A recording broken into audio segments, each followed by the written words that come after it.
This is me walking my pet fish. And this is my fish driving himself to a friend's house. 3 years ago, I found out that rats can drive cars and actually seem to enjoy it. Now, rats are smart, but I wondered if other animals might enjoy a turn behind the wheel. We already know that goldfish can commit online credit card fraud, beat Elden Ring's bosses, and even trade stocks better than Reddit. The fish is choosing, he's favoring the MO. But what if a fish could drive? Would it even be able to learn how? Now, I wasn't the first to come up with this pun, but the difference between me and other dads? I don't just make puns, I make puns. I started out just putting a fishbowl on top of an RC model tank. But that felt like cheating, and I was going to need something a lot more customizable. So I borrowed a friend's robotics kit, which I put together in my very professional workshop. The core components are pretty simple. I started out with the tank's 2 motors controlled by a Raspberry Pi that's loosely held in place by its own jumper cables. A LiPo battery underneath gives it a low center of gravity, with everything held in by a little duct tape. I found out it's kind of tough to test a project when it's always trying to roll away from you. But when I put it on the ground, I experienced other obstacles. Now just add water. In my first prototype, the Raspberry Pi sat directly underneath the tank, acting as a water heater.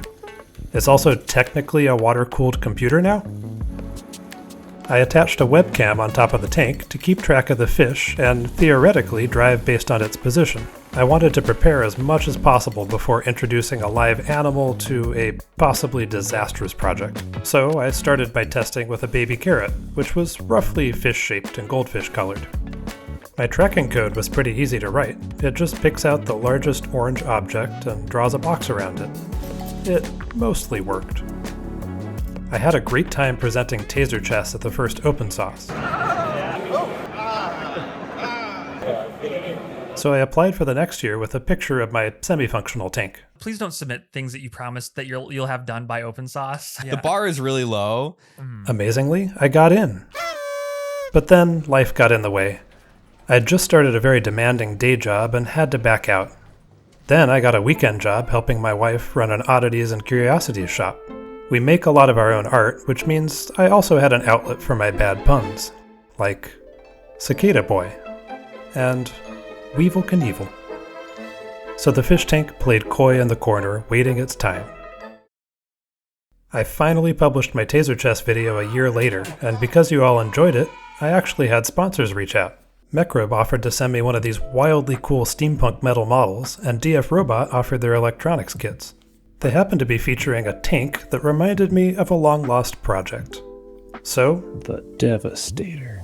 DF Robot, thanks for sending me a cool kit with no strings attached that revived the fish tank over a year later. I bet you never expected to see it in a video at this point. I made the tank kit with some friends over just a few hours, then got back to the software. The good news is that my coding ability is improved just by waiting a year. The bad news? The LiPo I was using got recalled. I guess it might explode or something? It'll probably be fine. I got a sleek new camera module for the Pi with a fisheye lens, which sounded appropriate, but the image was pretty terrible. What is this, the moon landing? So I just went back to the giant webcam. The flat-sided tank also meant it would be easier for the fish to see the outside world without distortion. At least, I think that's how it works. I tried asking AI, and it drew this very helpful diagram. Optics is hard. Once I had added a full tank of water to the setup, it was quickly clear that I had some work left to do before adding a fish. The motor movement was way too aggressive when it actually worked at all. As someone more used to software, here I am coming to terms with hardware. Motors. What do you want? You just randomly spew current back. You need a separate power source. Oh, you want 2 of us? We might look the same, but we're not. We don't run at the same speeds. I start faster. I stop faster. Oh, you want to slow us down? Well, let's just whine at you instead, unless you get the power just right. I finally worked out that some of my problems were coming from the motor controller's light, which was messing up the carrot tracking. So I borrowed some play sand from my kid to make the bottom of the tank a solid color that would contrast with an orange fish. And speaking of fish, now that my tank was actually starting to run smoothly, I decided I should probably research how to keep a fish alive, since I was planning to keep it. I don't trust Google or AI, and no one on Reddit agrees, so I'm going straight to the source. Trying to get a fish, kind of hard to explain like an art project. So goldfish, they are pretty dirty. They just keep on growing and they get big. So I just learned that goldfish, yeah, these guys should have at least 20 gallons each.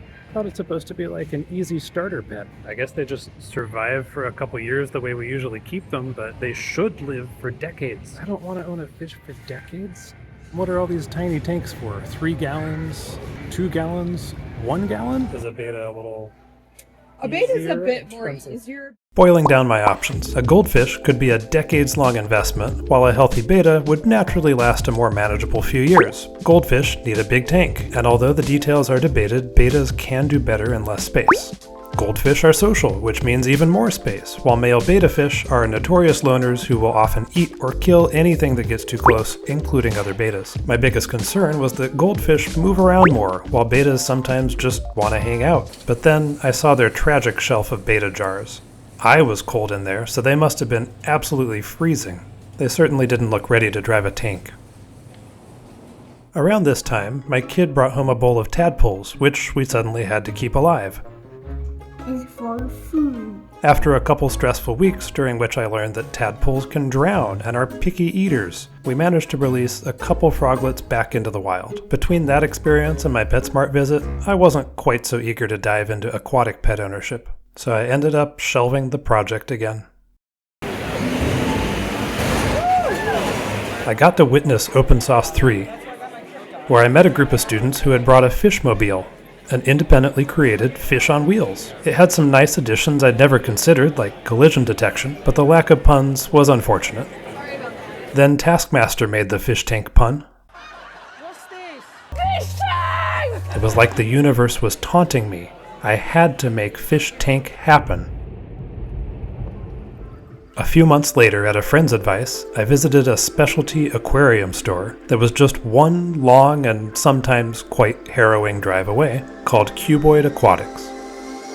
They had some beautiful, amazing tanks and amazing fish. Everything here is a work of art. I still see you. I can see you. Whatever you are, it's an elephant nose. Of course it is. And best of all, they had an entire specialized wall built for beta fish. Yes, the dudes still don't have a ton of room each, but it's amazing what a difference it made to give them properly filtered water, adequate heating, a little foliage each, and some daily attention from Harvey, the owner. Now we make them take one at a time. So since it ate that one, we'll give them a second. These guys were all so active and curious. It was a completely different experience from my other visit. This little violet copper alien beta thought my wife's shiny purple nails were a challenger. I could see one of these fish actually enjoying a tour of duty in the tank, then living out retirement in a nice setup. With a renewed hope for getting an actual beta tester, I got back to building. It's a good thing I hadn't bought a fish yet, because my first carrot had died waiting, but my coating had improved again in the meantime. I didn't really know what color my fish would be now, so we tested out other colors of carrots as well. I spent so much time playing with baby carrots in a bowl of water that, entirely unprompted, my kids started imitating me. We weren't allowed to touch the experiment or get rid of this fish for weeks, but I had a very eager assistant to help test every color of carrot. I was even able to track purple on top of purple. Just in case the shape of a carrot wasn't good enough, I got a fake beta to test with. I named this guy Brad. My code was working fine, but then the responsibility of actually owning a fish set in. I had to add a water heater, then I had to test the water heater. Then I learned that kinetic sand would probably kill a fish, so I replaced it with aquarium gravel. Then I had to test the water. Then, just in case, I had to test tracking Brad on the gravel. Honestly, I was just nervous and delaying. I don't think I spent this much time preparing to bring a new human home. I ran the heater overnight just to see, just to make sure it keeps working. Fortunately, I found one last excellent distraction. I reached back out to Mecrob over a year later, and they were still willing to send me a kit so long as I shared it with all of you. These are incredible metal models made from upcycled material. I spent 4 glorious days building the Aethercore from steps 1 through 110. then another 3 days editing footage, so please enjoy a week of my life condensed into 90 seconds.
After working out that my motor from step 4 was rotating backward because motors hate me, I finally managed to complete this beautiful steampunk creation that will look great in our shop of curiosities.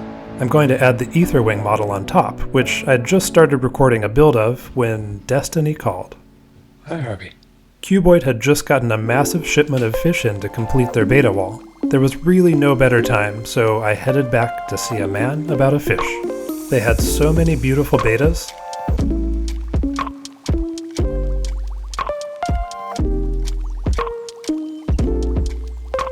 But I was looking for a particular type of fish. The shy pretty ones don't get recruited to the tank. Then I met number 247. You are hungry. This chonky boy was raring to go, and he had some girth and nice orange coloring that should work well with my tracking code. I decided to name him Carrot, after his predecessors. Once his tour of duty in the tank was complete, Carrot would need a nice forever home. So Harvey set me up with a spare tank that we customized for Carrot. I had thought there would be a week or two of cycling a new tank while I could test out Carrot's driving abilities in the tank. Banana plant. But what I ended up taking home from Cuboid was a ready-to-go ecosystem with the same water that Carrot was already adjusted to.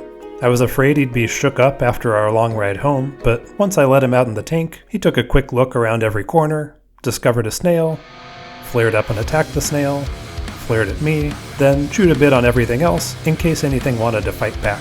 So I guess he acclimated pretty quickly, and I didn't want to take him right back out of his comfy new home. You are a very curious boy.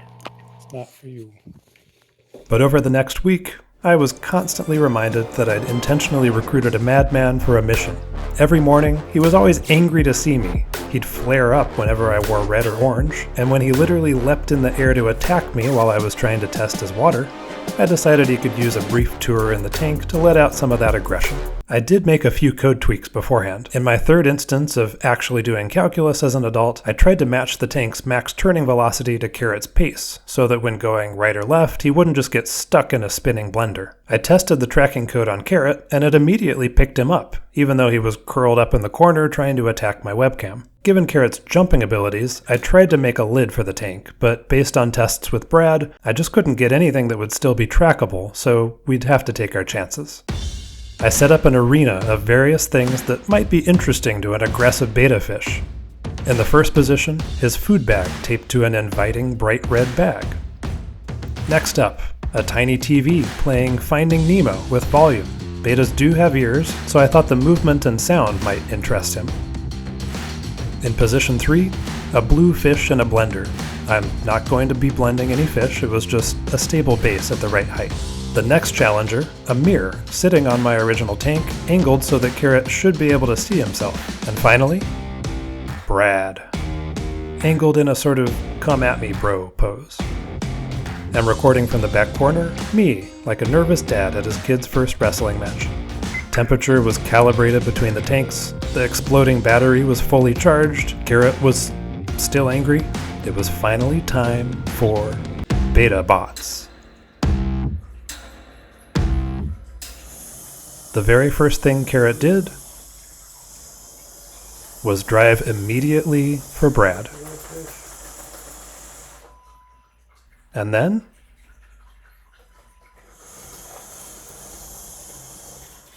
right back to Brad, again and again.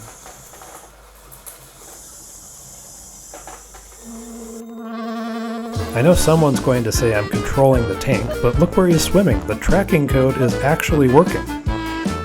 He did eventually check out a few other items in the summoning circle briefly, but didn't have any lasting interest in them.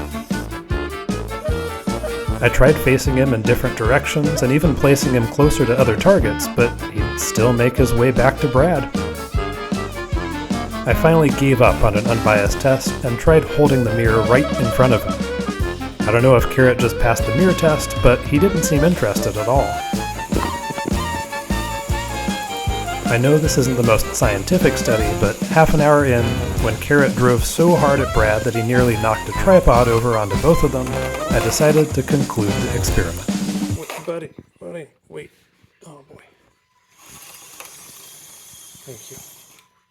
So I didn't realize I'd recorded myself nerding out here, but I did the math. Basically, if we assume independent events, which, how could we not, it's a Poisson process, then it's extremely likely by every measure I could come up with that Carrot's driving was non-random. Fish can drive. QED. I had no doubt now that Carrot could drive himself towards something he wanted to see, but could I train him to drive where I wanted him to go? I started associating a new, colorful object with feeding time and having him swim to different parts of his tank to be fed.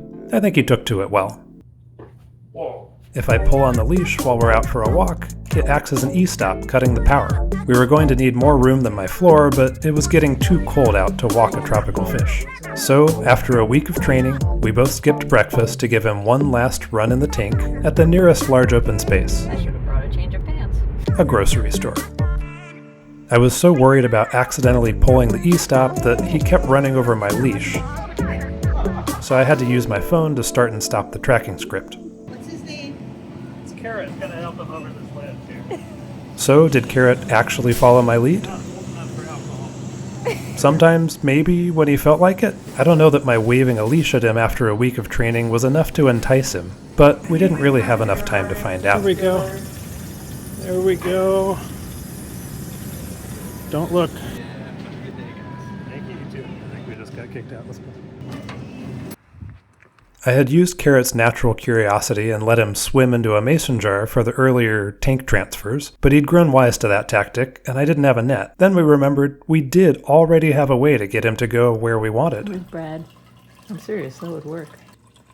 There you go. Yeah, come to Brad. He's behind you now. Oh, Brad to the rescue. There you go. For now, Carrot's back in his comfy home next to my desk, where we can try to learn to live peacefully with each other and with our pet snail.